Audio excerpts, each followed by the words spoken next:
Сегодня мы приготовим картофель жареный с грибами и мясом. Нам понадобится мясо, нарезанное небольшим кубиком. Я взял свинину, но можно взять говядину или курицу. Нарежем лук крупным кубиком. Подготовим грибы. У меня вешенки. Можно взять шампиньоны или любые другие, какие у вас есть. Я нарезал грибы такими небольшими кусочками. У вешенок нужно удалить ножки, потому что они жесткие. Я оставил их для варки бульона. Картофель нарежем небольшими дольками.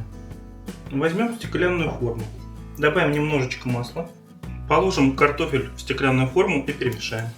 И отправим в духовку, разогретую до 180 градусов, на 40 минут. Обжариваем лук на небольшом количестве масла.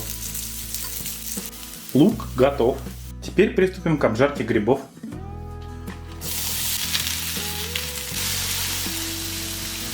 Грибы готовы. Обжарим мясо до готовности.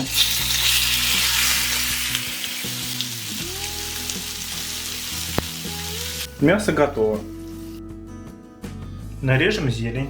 Я взял лук и укроп. Можно взять петрушку. Любую зелень, которая вам нравится. Прошло 40 минут. Мы достали картофель из духовки. Добавляем мясо, лук и грибы. Добавляем нарезанную зелень.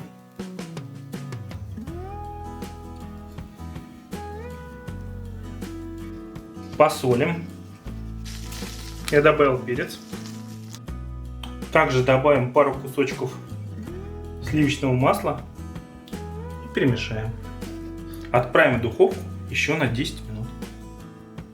Картофель с грибами и мясом готов. Приятного аппетита!